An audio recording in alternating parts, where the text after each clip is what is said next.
Bacterial soap na patunayang mabisa. Ang mga nurse, tiwala. ACS. Tanggaling-galing mo. Smart dishwashing paste ko. Pritong ulam na masebo. Plato o kaldero.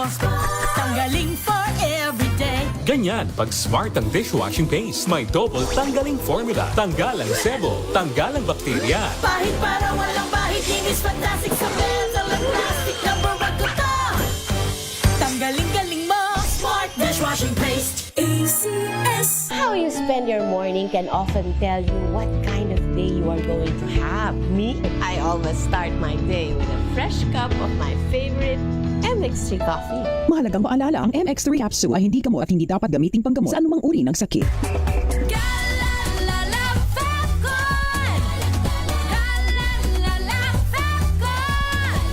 Ang bango ng sampayan. Tara na magsayawan. Calafabcon, amoy nakaka-joyful! Sa lahat ng bagay, simula pa lang, siguraduhing max protection na. Kasi pag kulang ang proteksyon, baka madaling masira.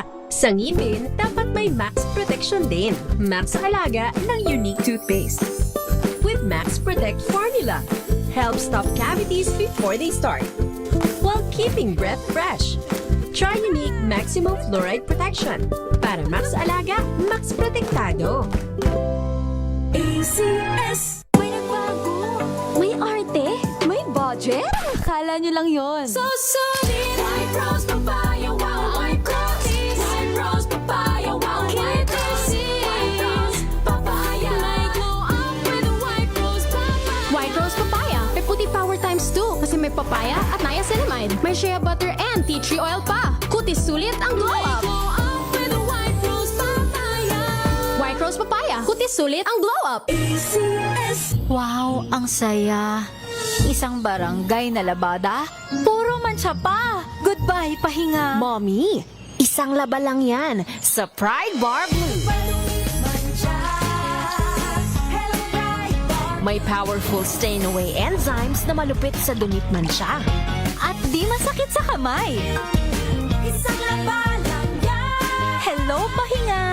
Hello, Pride Bar Blue. ACS. Sa puso ng kalikasan, natatangi ang prutas ng mangosteen.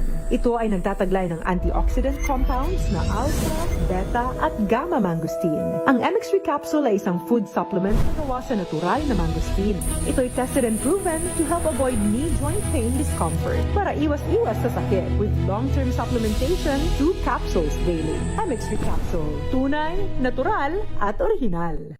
Mahalagang paalala, ang MX3 capsule ay hindi gamot at hindi dapat gamiting panggamot sa anumang uri ng sakit.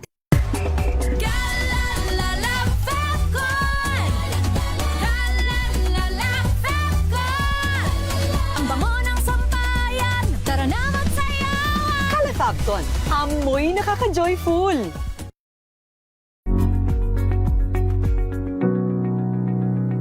This portion is brought to you by ACS Manufacturing Corporation, ISO certified, maker of world-class quality Pride detergent. Isa ka ba sa mga nag-iisip o naghahanap ng mga paraan upang epektibong makapag-aral at hindi mag-cramming sa iyong mga gawain? Ngunit nahirapan ka dahil maraming factors na umahadlang kabilang na ang iyong oras. May isang teknik na inirekomenda dyan ang mga eksperto. Ito ang tinatawag na Pomodoro Technique na nagsimula kay Francesco Cirillo kung saan ito daw ay isang time management method na tutulong upang makapag-boost ng iyong productivity at magamit mo ang iyong oras ng tama, lalo na sa iyong pag-aaral.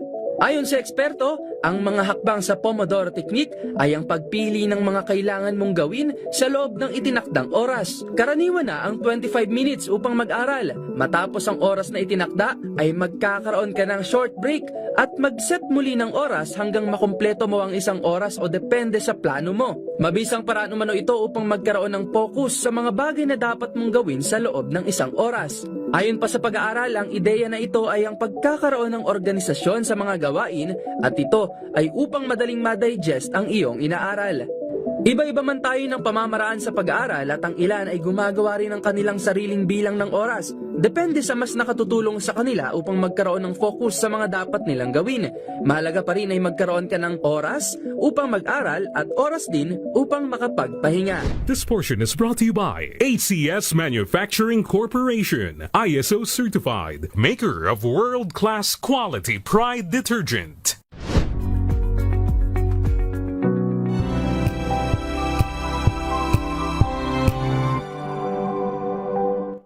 Araw-araw, iba't ibang mga bagay na dapat pagtagumpayan. Ang subok kong partner ay MX3 Capsule. Research-based na tested and proven. Helps avoid pain discomfort. Iwas-iwas sa sakit. Kailangan lang na long-term ang pag-inom 2 capsules araw-araw. Kasabay ng proper diet and exercise. I am able to make it with the right partner. MX3, dito ako bilib. Mahalagang paalala, ang MX3 capsule ay hindi gamot at hindi dapat gamiting panggamot sa anumang uri ng sakit. Hello, Washi! Laundry day na naman! Yay! Anong meron? Mancha ng chocolate, putik, may libag pa! Kaya natin yan! With Pride Washing Machine Detergent, may triple stain-away formula. Tanggal ang makapit, madikit, at malupit na dumit mancha.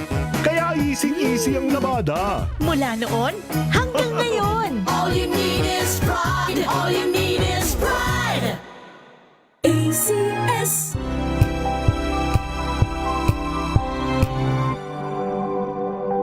Sa loob ng 86 na taon, DZRH ang naging kaagapay ng mga Pilipino sa balita, sa serbisyo at sa bawat kwento. 86 na taon ng tiwala at sa mga RH.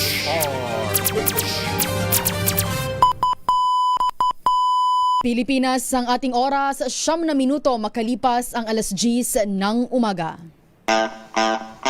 Sit back, relax, at makipagkulitan sa inyong favorite besties tuwing Sunday morning. Samot-saring usapan, anything from A to Z. Sagot na yan ng Diyosa ng Bayan, Diyosa Cruzat, at ng nag-iisa hiyas ng radyo, Wina Pearl Hesoro sa Huntahan. Huntahan.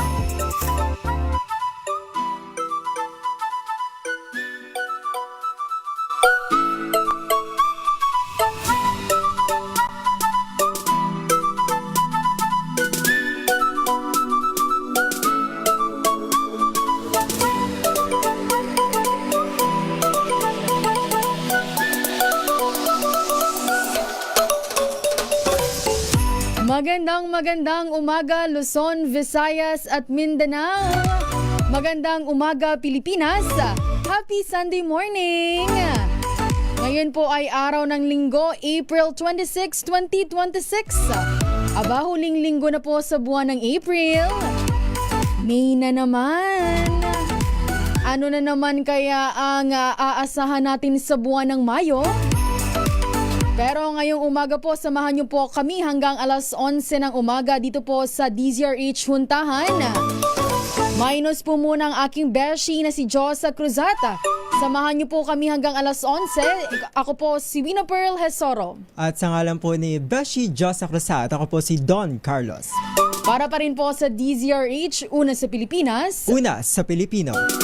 Good morning, Don. Good morning. Yeah. Blessed Sunday to everyone. Blessed Sunday. Maraming salamat at napaunlakan mo ako na makasama. Samahan ako ngayong umaga. Yes. At syempre, Beshi Don. Tawagin muna kitang Beshi ngayon habang wala ang aking Beshi Josa. Yan. Aba, ramdam na natin ang tag-init.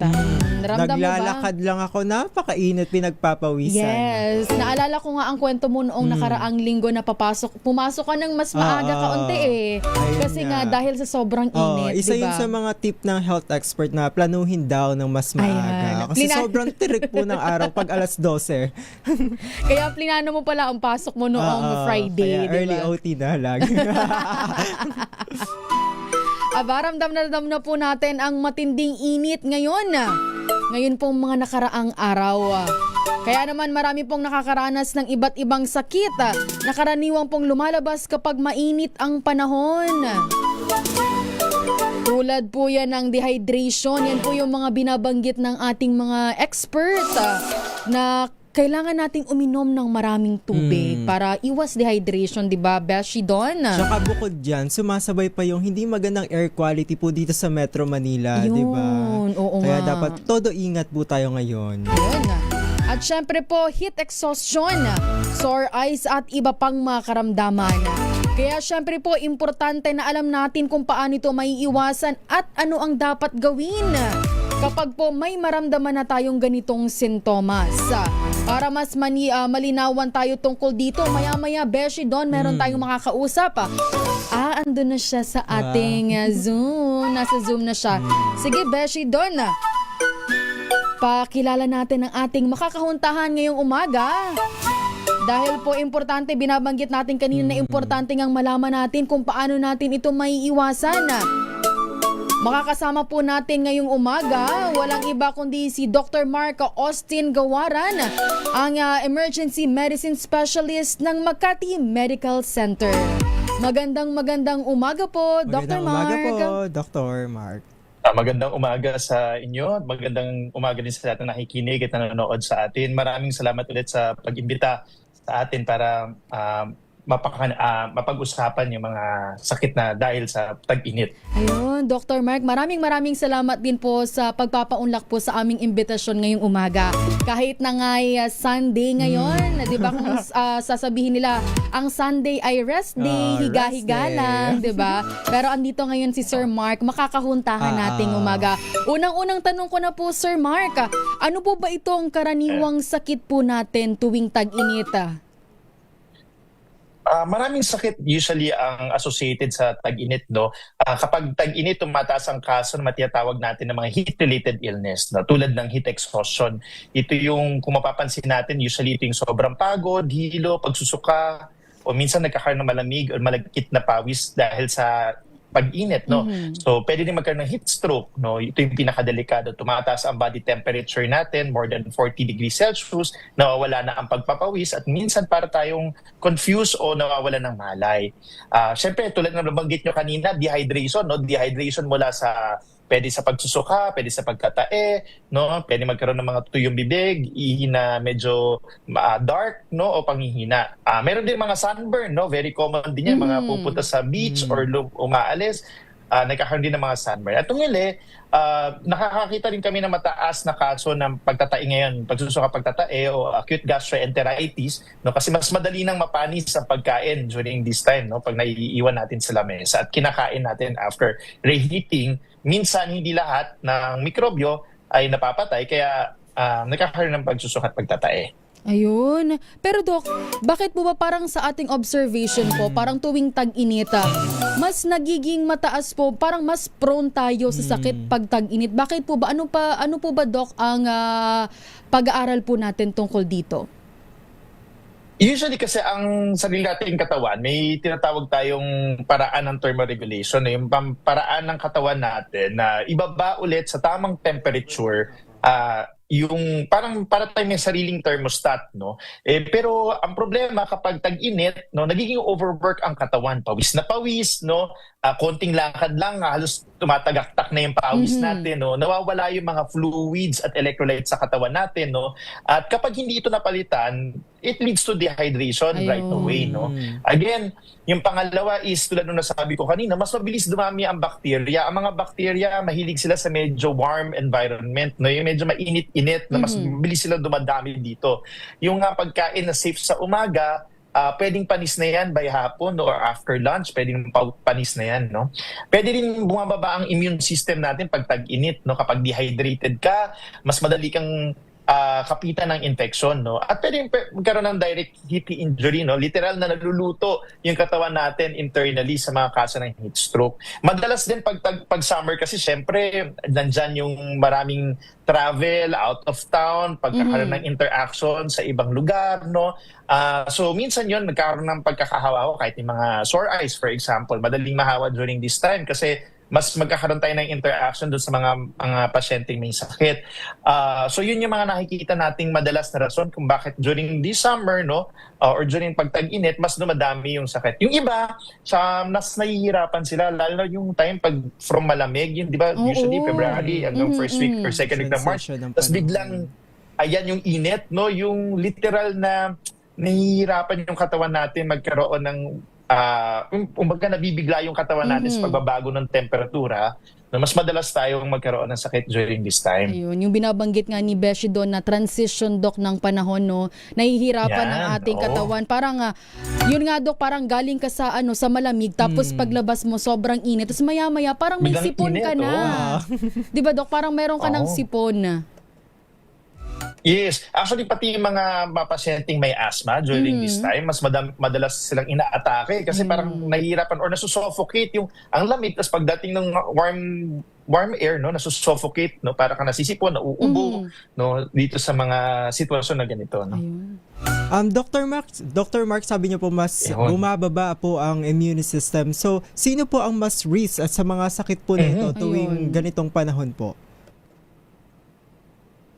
Correct. May mga high risk, kasi usually, ang epekto naman ng init, hindi pantay-pantay sa lahat, no? Di ba? So, may mga high risk groups tayo tinatawag. Mas madalas silang magkaroon ng mas komplikadong sitwasyon, lalo na pa nagkakasakit during this time. Number one, mga bata, no? Kasi hindi pa fully developed yung thermostat nila, yung temperature control nila sa sarili nila, no? So, lalo na yung mga mas bata pa, yung mga sanggol, no? Hindi pa nakakapag-verbalize, so hindi pa nila nasasabi yung uhaw nila, no? So, mas at risk sila kasi hindi na ibabalik yung fluid na nawawala during this time. Kung yan mga bata, at risk, syempre yung mga matatanda din, no? Mga 60 years old, mga senior citizen natin, at risk din yan, no? Kasi syempre pag nagkakaedad tayo, humihina na ang physiological response natin, no?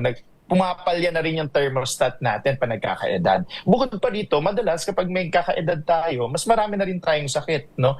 May high blood, nandiyan ang diabetes, nandiyan na stroke na, inataka sa puso, kung iba't ibang mataas ang cholesterol, no? So lahat ito, no, kasama yung pag-inom ng iba't ibang gamot ay pwede maka-apekto din sa control o temperature, physiological response and temperature control ng ating katawan. Yung mga buntis, siyempre at risk din sila kasi mas mataas ang metabolic demand, no? So mas siyempre parang halos dalawa, dumadami yung fluid sa loob ng katawan pag ganito at pag nadi-dehydrate sila, mas delikado.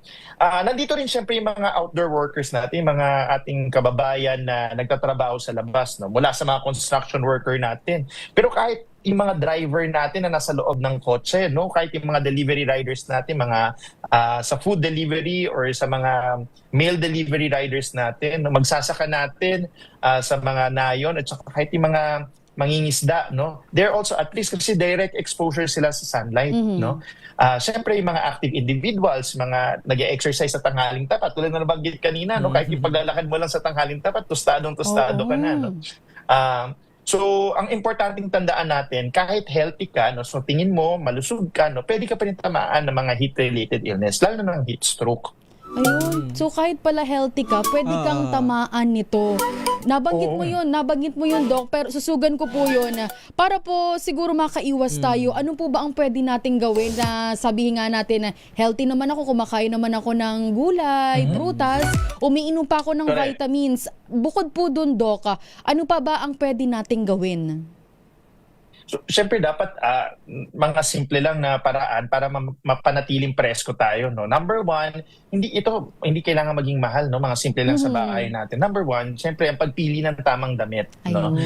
Syempre tayo pag ganitong panahon, wag na tayong magdamit ng mga makakapal o yung nakapatong-patong, no. Light breathable clothes, no, mga cotton, mga sando kung kaya, no. Or kung hindi naman, kung nasa isa tayong formal na sitwasyon, no, yung mas maninipis sana na tela ang gagamitin natin.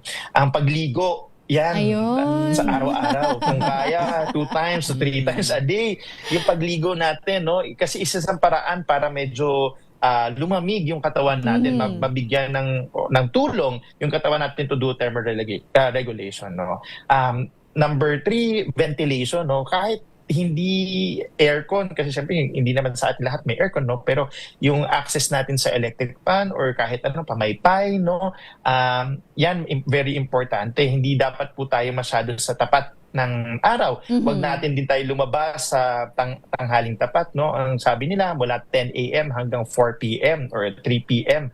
Iiwasan ho natin ang direct sunlight. Kung hindi naman talaga kaya, no, kailangan din ho natin magpahinga. No, siyempre yung iba natin yung manggagawa, hindi po nila maiwasan na hindi maarawan, no. Importante ho yung pahinga kung every hour kahit po 10 minutes na nasa shade o nasa lilim bago ulit tayo magtrabaho.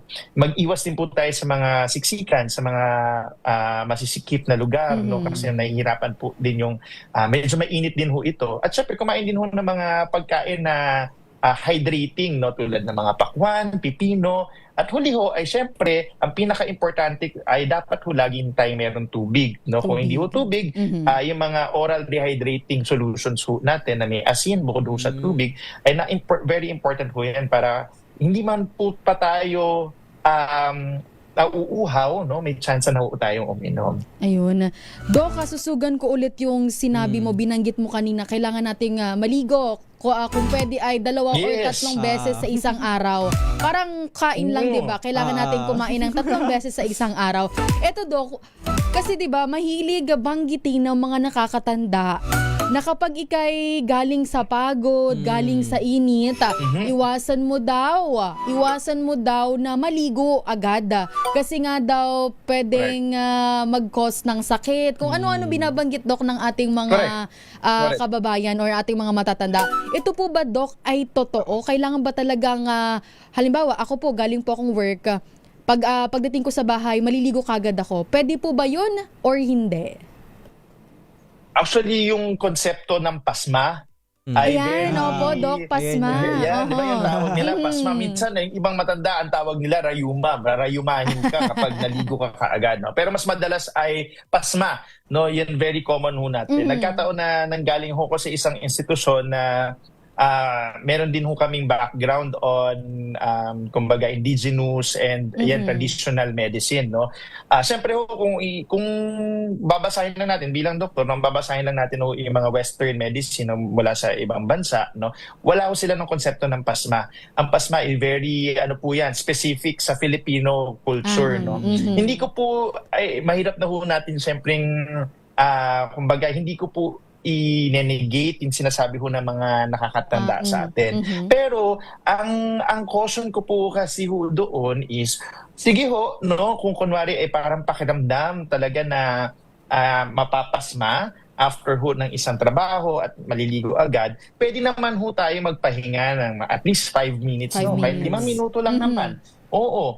Para lang ho mahimasmasan ang katawan bago ho tayo maligo. Pero kailangan pa rin ho natin maligo, no? Kasi isa po itong pamamaraan para medyo lumamig ho yung katawan. Pang tulong lang sa katawan natin, no? Kasi kung hindi ho, mas nag-i-increase yung temperature, no? Kahit wala ho tayo sa direct sunlight, no? Kung nag-i-increase na ho ang temperatura sa loob ng katawan natin, no?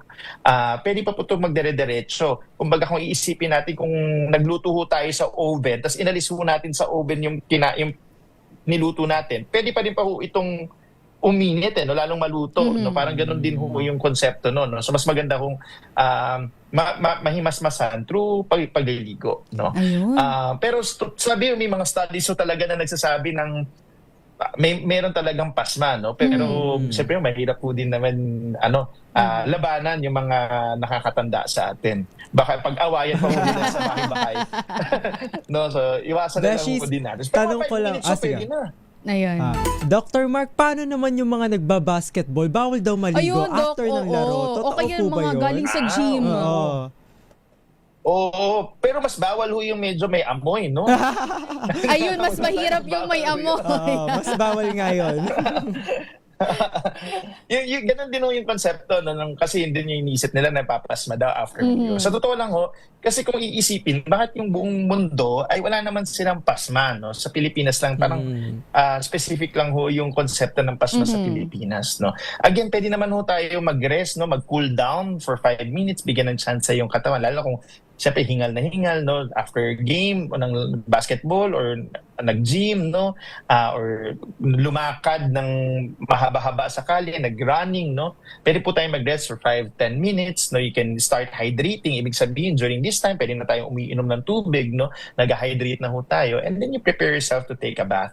But definitely, kailangan pa rin humaligo, no? Again, to help our body. At saka syempre, para maiwasan din natin yung mga mikrobyo, no, na dulot kapag poor hygiene ho tayo. Hindi maganda ho yung hygiene natin. Ayun na. Uy ha, sa mga nakikinig at nanonood po dyan, binanggit na po ni Dr. Mark, okay lang maligo ha. Pahinga lang po ng 5 minutes. Kailangan lang natin mag-cool down kahit 5 minutes. Dahil nga dyan, Beshi, nag-comment nga dito si Ma'am Teresita at Kienza sa ating YouTube live. Sabi niya, ang paligo niya daw sa gabi ay bago ang bedtime. Sanay daw siya doon para daw mahimbing ang kanyang tulog. Sabi niya pa, Dr. Mark, 74 years old na siya pero hindi pa raw siya nakakaranas nitong pasma kahit na naliligo daw siya bago matulog. Mukhang magkakasundo Totoo. kami So, ni Teresita. Tama naman po yun. Diba? Tulad din isang pagpapakatotoo na hindi naman po sa lahat ng pagkakataon ang pagliligo ho ay pwede nating ay ituro na rason para sa pasma. No? Marami pa rin pong ibang rason. No? Importante tulad noon, paliligo before sleeping. No? Kasi mas maganda naman, mas maganda ang tulog natin pag medyo mababa yung temperatura natin or lower temperature. And yung paliligo, it help us to cool down. No? Magiging mas malamig po yung pakiramdam natin, mas maaliwalas, mas maganda ang tulog po natin. No? So, ganun din naman ho yun. Para mahimbing ang tulog, maligo po tayo, di ba? Pwede naman daw pala ang dalawang Pati beses. ho ang mga katabi natin. Kung meron po natin katabi, mas mahimbing ang tulog nila kung naligo din po tayo. Ayun. Maya-maya po sa ating pagbabalik. Magtatanong pa tayo kay Dr. Mark ng mga heat-related illnesses pang katanungan. Para naman po sa mga nakikinig at nanonood dyan, pwede po kayong mag-comment sa aming Facebook at YouTube Live, DZRH News Television. Pati po sa DZRH News, pwede po kayong mag-comment. Ano po ba ang gusto nyong itanong kay Dr. Mark? For sure, babanggitin. Tatanungin po natin yan. Para naman sa ating text line, Beshi. Ayan, para po sa mga gustong mag-text na may tanong po, mag-text lamang po sa 0919-282-6485. Ulitin ko, Beshies, 0919-282-6485. Yan. Pwede po kayo mag-text dyan. Kung may tanong kayo kay Dr. Mark, o kaya naman may mensahe kayo kay Dr. Mark. Ayan. Maya-maya po, bago sa ating pagbabalik, daratsadahan po natin yan ang ating pong oras, 10:29 ng umaga. Ang oras na yan ay hati.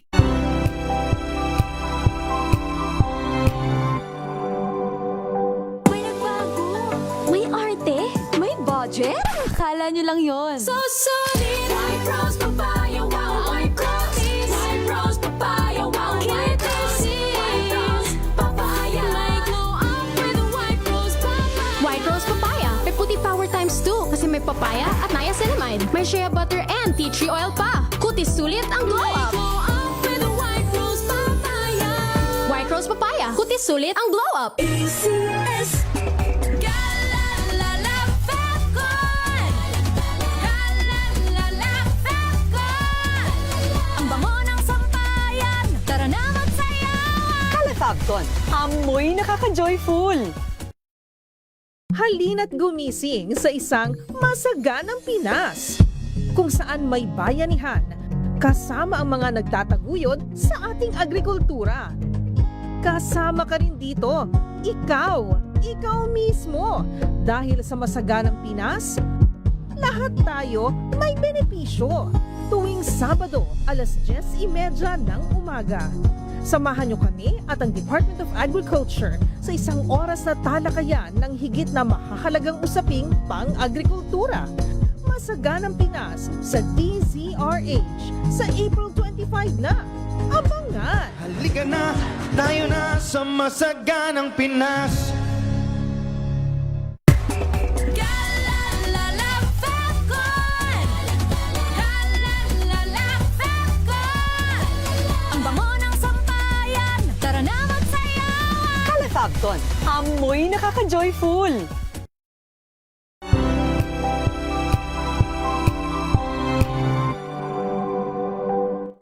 Maulan man, no worries na amoy kulog ang damit. Charm Fabcon. Pangong kumakabloom. Tanggal amoy kulog. for the charm. Kaya gamit ko, Charm Fabcon with Bloom Fresh Technology. Kills 99.9% of kulob-causing bacteria.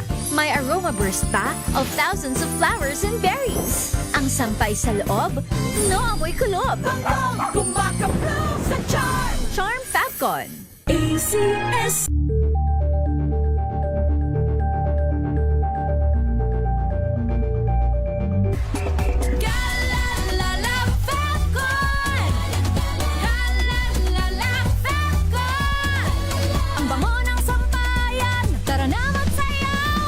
Fabcon, amoy nakaka-joyful.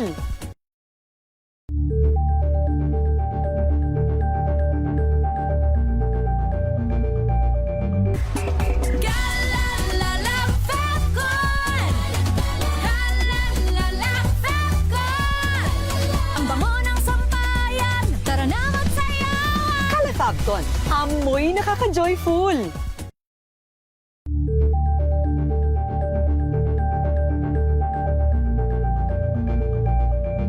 Wow, ang saya. Isang barangay na labada, puro mancha pa. Goodbye, pahinga. Mommy, isang laba lang yan sa Pride Bar Blue. May powerful stain-away enzymes na malupit sa dumit mansya. At di masakit sa kamay. Isang laba lang yan. Hello, pahinga. Hello, Pride Bar Blue. ACS.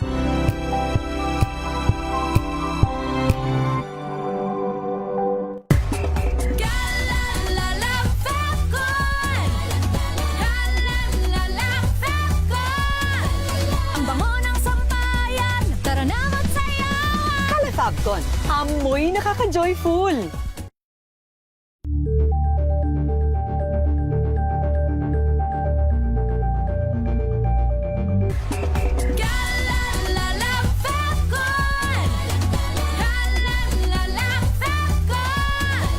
Ang bango ng sampayan, tara na magsayawan. Kala Fabcon, amoy nakaka-joyful.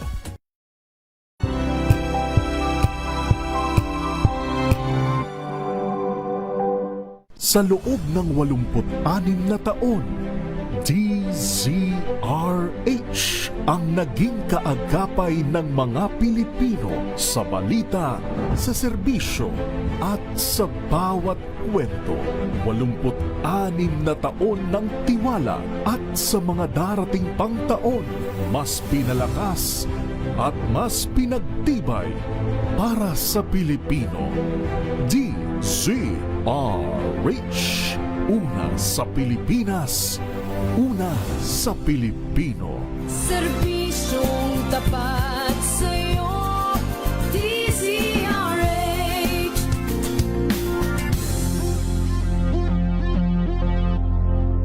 Curious ka ba sa maraming bagay? Kami na ang bahala dyan. Aalamin, tutuklasin at bibigyang linaw namin ang mga katanungang bumabagabag sa inyong isipan. Sa programa kung saan ang bawat sagot ay galing lamang sa mga eksperto. Ang Expert's Opinion, tuwing linggo 3:00 ng hapon, dito lang sa DZRH TV. Number 1 na naman ang inyong RH.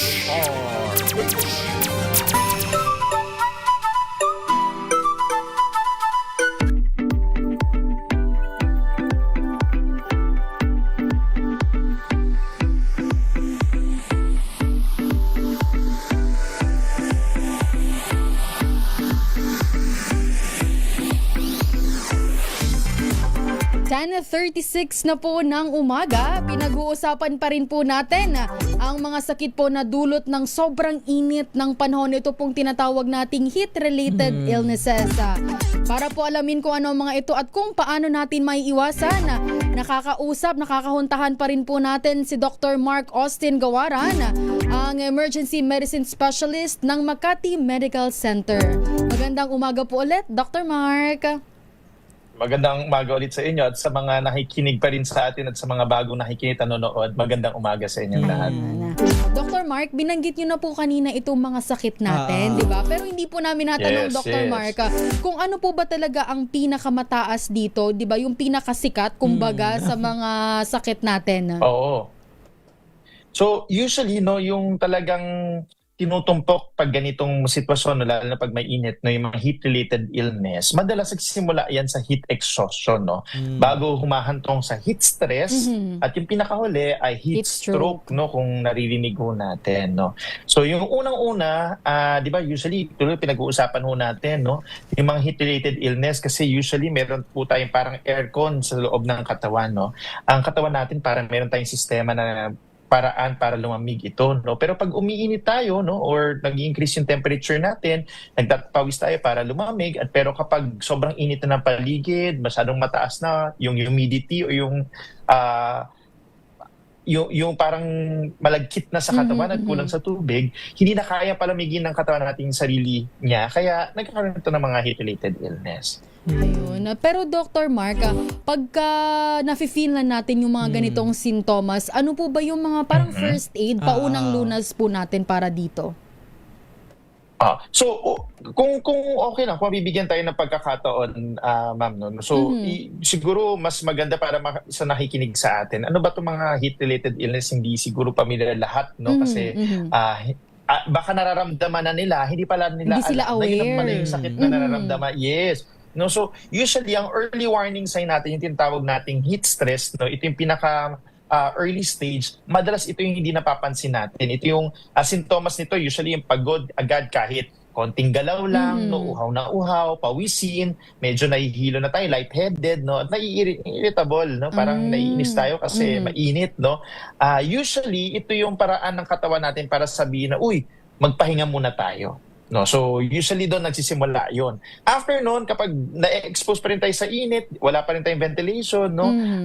At that time kasi dapat tumigil na tayo muna sa ginagawa natin, lumipat tayo sa mas malamig na lugar, no? At umiinom tayo ng tubig o mga oral rehydration salt. Ngayon usually ginagamit natin sa diarrhea, pwede natin inumin to during this time, no? And eventually dapat nagpapahinga tayo para makarelax yung katawan natin, magkaroon ng chance ulit na ibaba yung temperature, no? Ito yung best time para maagapan yung sakit. Pero kapag ito hindi naagapan, ang susunod ito yung tinatawag nating heat exhaustion, no? Ito yung mas matindi na yung pagod, mas hilo na tayo, parang feeling natin mahihimatay na tayo, malamig at malagkit na yung balat na nararamdaman natin, sobrang pagpapawis. Minsan may kaakibat to na parang nasusuka, naduduwal, no? And yung iba, nagkakaroon din ng parang muscle cramps o yung parang nangingimay na yung laman, no? Ito, hindi na sapat ang simpleng pahinga lang, no? Aside from pagtapos ng activity, ilipat sa malamig na area kung merong aircon o ventilation o may hangin, no? Ihiga at itaas ang paa. After nang painumin ng tubig at electrolytes, no? Kung may tuwalya tayong basa, no, ipupunas natin lalo sa kilikili, sa batok, sa singit, no? At kapag hindi ito gumagaling, doon dapat natin dinadala agad sa ospital, no? Doon nangyayari kapag hindi pa rin ito naagapan, magiging heat stroke. Ito yung mas medical emergency. Ito yung nakamamatay, no? Ito yung wala nang abilidad yung katawan na ibaba talaga yung temperature natin. Hindi na makontrol ang temperature. Sobrang taas na 40, 40 degrees Celsius na parang talagang inaapoy na yung tayo sa lagnat. At nagkakaroon dito ng brain dysfunction, no? Madalas wala nang pawis kasi parang kumbaga ubos na yung tubig sa loob ng katawan, wala nang tayong maipawis, no? Tuyo na yung balat natin. Meron din itong kasamang confusion, hindi na nakakausap na maayos yung mga pasyente. Yung iba nagsi-seizure or nagkukumbulsyon, nawawalan ng malay. Yung iba naman sobrang bilis ng tibok ng puso. Pag ito ay hindi naagapan talaga, ito ang nakakamatay, no? So ang golden rule natin sa heat stroke, unahin muna palamigin, no? Kung may yelo, may tubig, no? Palamigin agad natin and then ilipat agad natin sa hospital, no? So kung kayang hubaran yung sobrang damit, lagyan ng yelo at malamig tubig sa leeg, kilikili at singit, at syempre kung may electric fan or may ventilation, may hangin, no? Yun ay dapat ibigay natin agad sa mga, parang first aid natin sa mga pasyenteng nakakaranas ng mga ganitong sintomas. Ayun, so pag ganun, yun ang yun, kung ang tanong natin is rule kung paano maiiwasan ito, syempre laging may hydration, no? Tubig tayo every 30 minutes, kung mainit, no, nasa arawan tayo, no? Huwag nating hintayin yung uhaw, no? Lalo na alam naman natin very exposed po tayo sa init, no?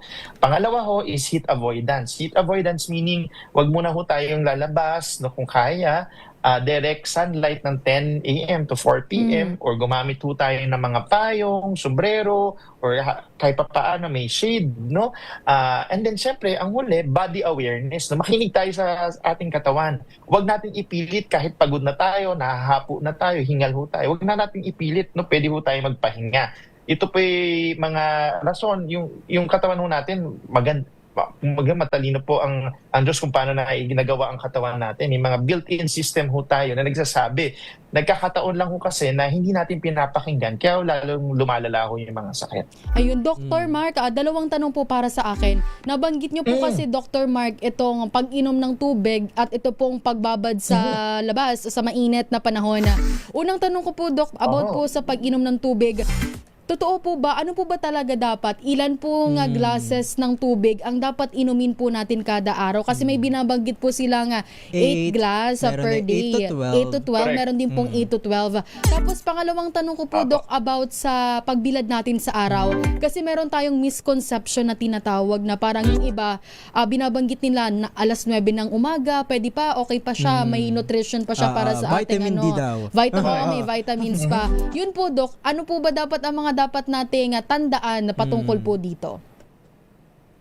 So yung unang tanong natin, sa totoo lang, walang hard and fast rule, no? Sa mga libro, no, kahit anong yung ibang doktor, yung 8 to 12 glasses, no? Well, number one, hindi natin alam kung pare-parehas tayo ng laki ng baso. Diba? May basong ganon. Hindi natin alam, di ba? No? So, paano kayo malalaki? Tumbler pala, di ba? Yung mga ginagamit nila, no? So, yung 8 to 12 glasses, no? Even if it's, no, kahit hindi tayo mamiloso, pero yung average glasses, no?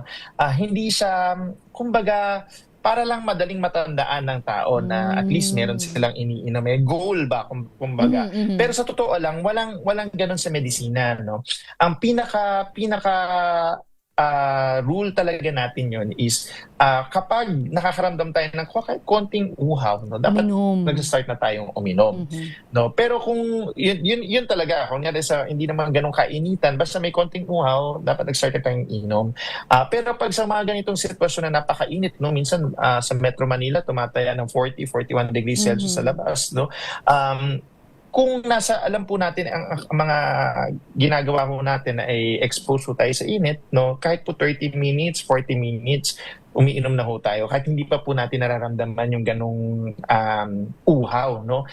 Kasi mas importante yung nagkakaroon ng hydration na painom-inom. Siyempre, ibang sitwasyon ho, sa mga may sakit sa puso, siyempre may sakit sa kidneys, iba rin naman ho yung usapan doon. No? Mahirap po natin silang bigyan ng particular amount of fluid, no?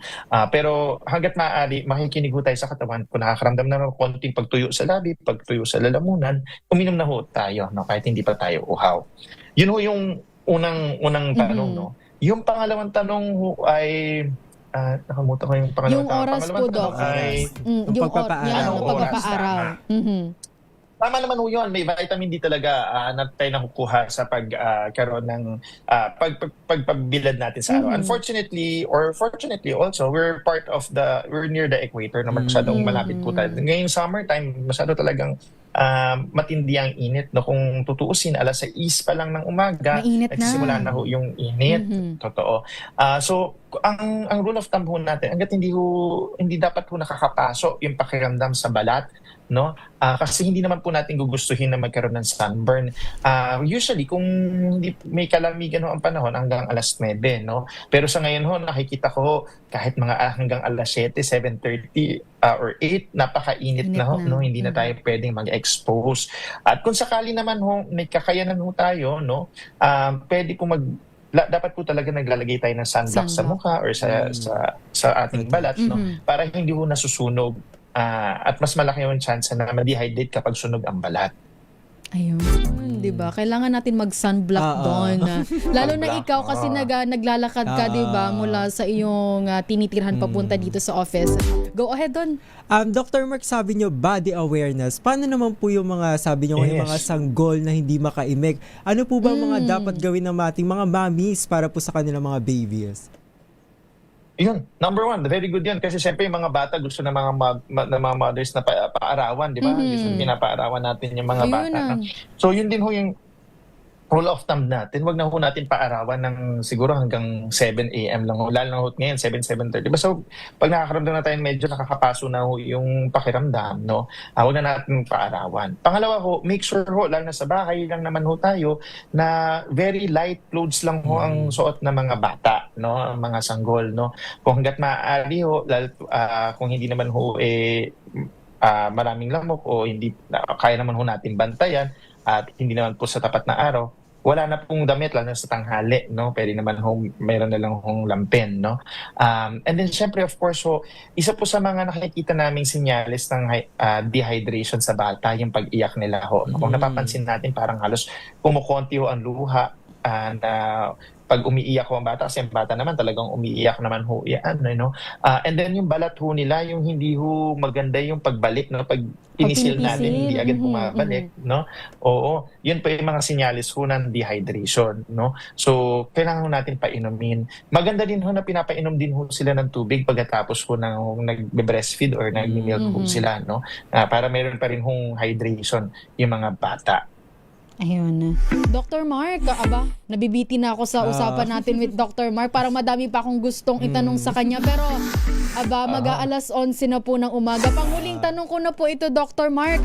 Ano po ba inyong pangunahing paalala or payo po para sa ating mga kababayan? Lalo na po ngayong patuloy po ang matinding init sa ating panahon. May gusto po ba kayong sabihin para sa kanila? At syempre, Dr. Mark, baka po meron kayong gustong batiin.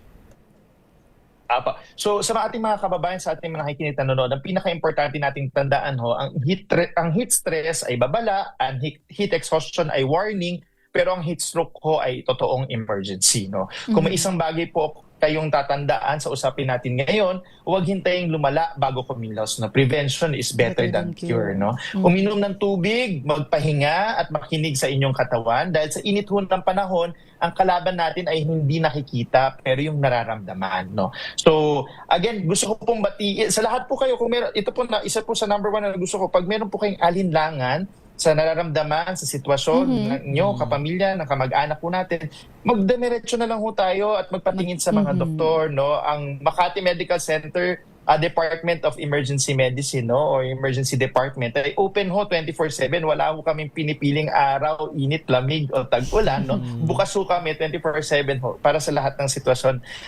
Isa rin po dito yung mga heat-related illness. So ano pong mga sakit natin, no. So binabati ko ho ang mga kasamahan ko sa Department of Emergency Medicine ng Makati Medical Center ho, no. Ang ating mga nurses, doktor, mga residente, kahit po yung mga allied health professionals po natin, at pati sa buong hospital ho, no, ng Makati Medical Center. Again, maraming salamat ho sa pag-imbita at least kahit papaano nakapagbigay po ako ng kahit kaunting impormasyon tungkol sa mga heat-related illness. At sana po lahat ho tayo hindi magkasakit. Kung sakasakali ho, magkita ho, out na lang ho tayo outside the ER. Kesa ho, makita ho kayo na pasyente ko sa ER. No? Ayun, maraming salamat po, Dr. Mark Austin Gawaran, isang emergency medicine specialist ng Makati Medical Center. Yan ang napakahalaga ng paalala ni Dr. Mark Beshi, di ba? Ang daming tips ni Doc. Sabi nga niya, hindi nakikita pero nararamdaman ang kalaban. Oo. Dahil nga sa sobrang init, binabanggit ni Dr. Mark kanina na kailangan nating manatiling hydrated, di ba? At syempre tayo po maligo. At pakiramdaman po natin ang ating sarili. Yan, 'di ba? Wag natin baliwalain kung meron na ba tayong nararamdaman, lalo na kapag ito'y heat-related illnesses na nga. Sa atin naman pong pagbabalik, bararatsadahan po natin ang mga nagko-comment sa ating Facebook at YouTube Live. Ating pong oras, 10:51 ng umaga. DZRH number 1.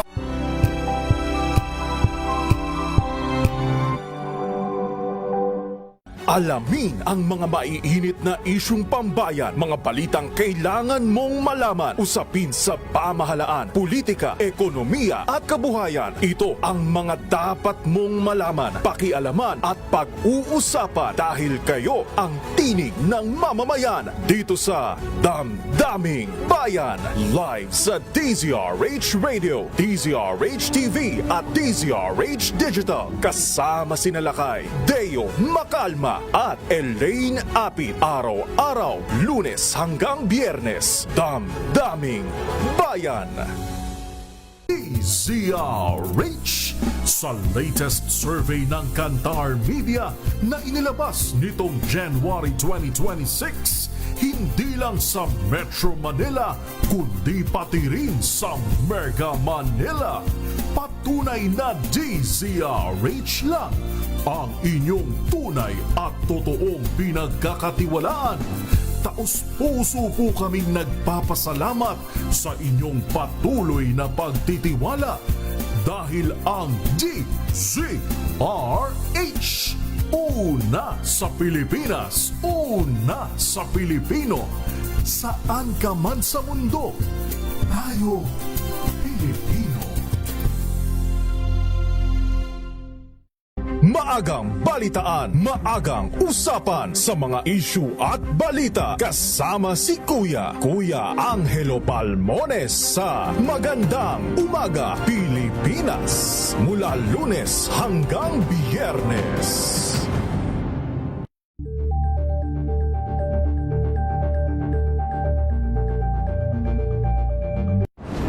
Kung good vibes ang hanap mo, dito ka na sa Sigurado! Mula sa mga istoryang nagbibigay ng inspirasyon hanggang sa mga kwentong may dalang solusyon. Mga balitang pampagaan ng pakiramdam at pampaganda ng araw. Hindi lang basta good news, kundi the better news. Mula Lunes hanggang Biyernes, 1:00 ng tanghali sa DZRH TV.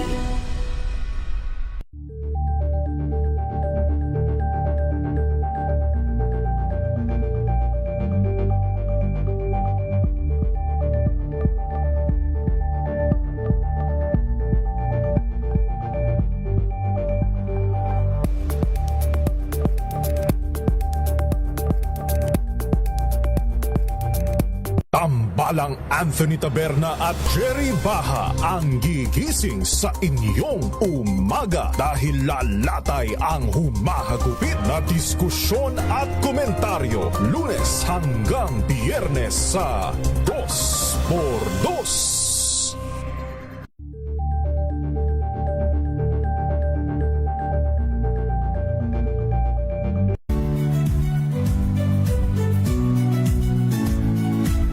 Magandang araw mga kaibigan. Ito po ang inyong balerina ng bayan, si Lisa Makuhay Lizalde na nag-aanyaya sa inyong samahan kami at ang aming mga espesyal na panauhin para sa kalahating oras ng masayang kwentuhan sa aming programang Art to Art, kung saan ang usapang sining at kultura ay para sa lahat. Huwag kaliligtaan, tuwing linggo, 3:30 ng hapon, dito lamang sa DZRH Radio, DZRH TV, at via online streaming.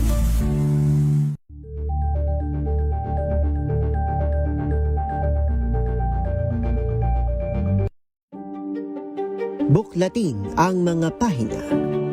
Pakinggan ang boses ng lipunan. Tunghayan ang mga issue mula sa ibang katayuan. Nakakalungkot kasi deserve ba namin ng ganito? Na hindi nila alam kung ano talaga yung kanilang mga karapatan. Yung gobyerno, tinulungan nila yung kanilang magsasaka. Pinapatahimik tayong lahat using various laws. Through education, kayang-kaya nating baguhin.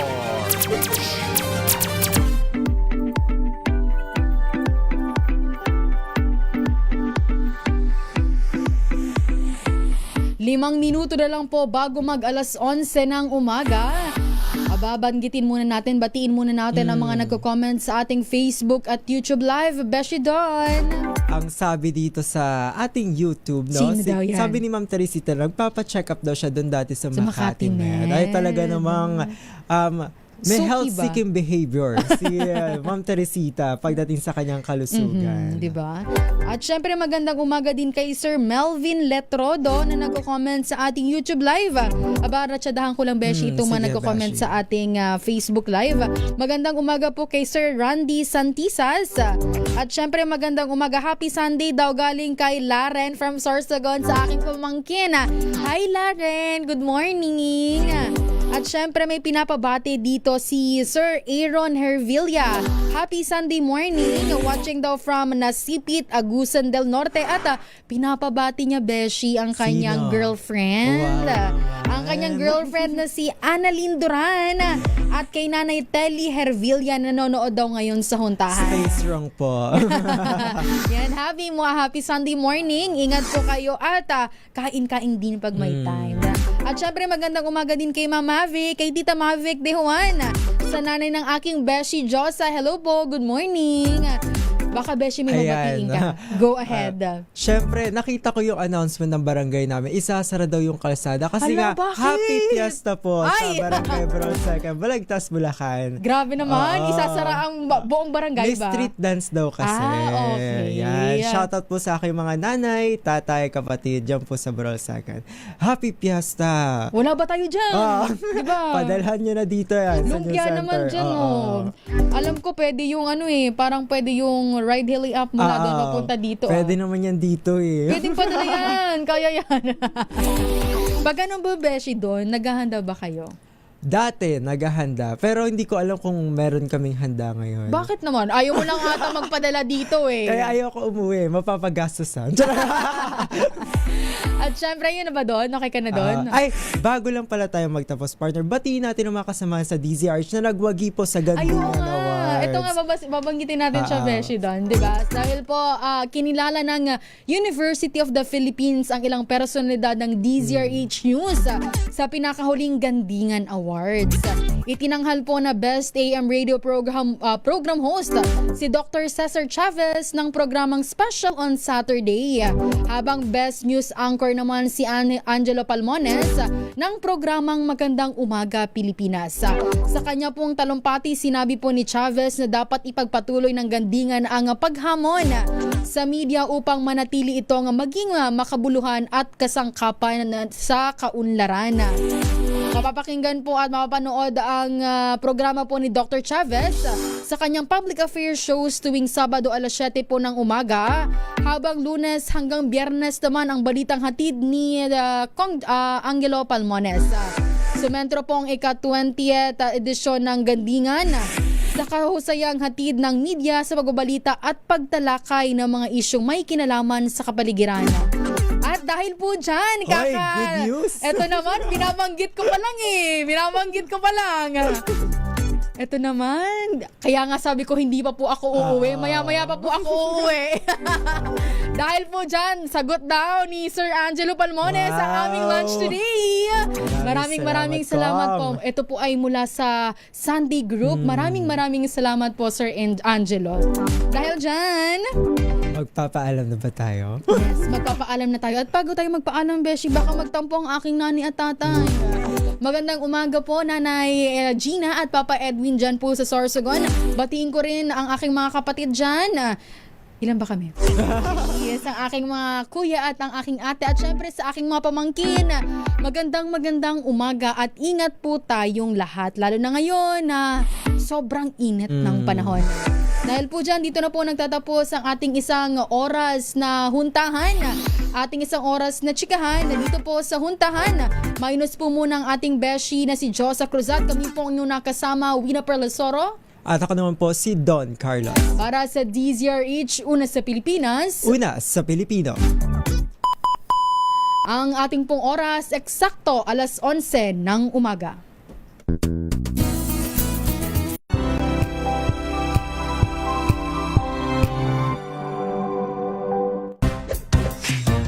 Ang galing-galing mo, Smart dishwashing paste ko, pritong ulam na masebo, plato o kaldero, tanggaling for everyday. Ganyan pag Smart ang dishwashing paste. May double tanggaling formula. Tanggal ang sebo, tanggal ang bakterya. Pahit para walang bahid, linis fantastic sa metal at plastic, number 1 ko to. Tanggaling-galing mo, Smart dishwashing paste. ACS. Jiggy Manikad po. Bilang isang broadcaster, mahalaga sa akin ang tamang impormasyon. Sa lahat ng bagay, kahit sa food supplement, mapanuri ako. Kaya dito ako sa subok ng MX3 capsule. Ito'y may alpha, beta at gamma mangosteen Para sa akin, sigurado ako sa MX3 capsule. Dito ako believe. Mahalagang paalala, ang MX3 capsule ay hindi gamot at hindi dapat gamiting panggamot sa anumang uri ng sakit.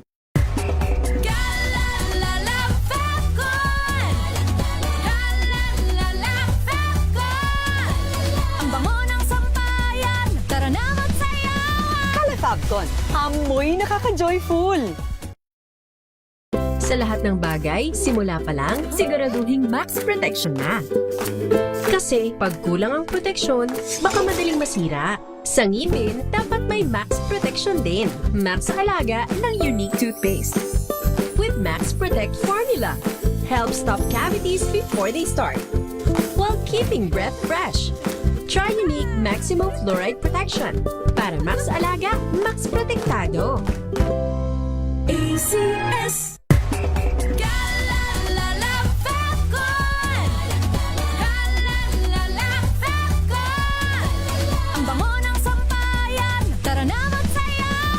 Calefabcon, amoy nakaka-joyful! May nagbago, may arte, may budget. Kala nyo lang yon. So solid. White rose papaya, wow, white rose. White rose papaya, wow, white rose. White rose papaya. May glow up with white rose papaya. White Rose Papaya. May puti power times 2 kasi may papaya at niacinamide. May shea butter and tea tree oil pa. Kutis sulit ang glow up. Glow up with white rose papaya. White Rose Papaya. Kutis sulit ang glow up. ACS. Wow, ang saya. Isang barangay na labada, puro mancha pa. Goodbye, pahinga. Mommy, isang laba lang yan sa Pride Bar Blue. May powerful stain-away enzymes na malupit sa dumit mansya. At di masakit sa kamay. Isang laba lang yan. Hello, pahinga. Hello, Pride Bar Blue. ACS. Karamdaman, paano nga ba maiiwasan? Dekalidad na doktor, paano nga ba malalaman? Pilipinas, narito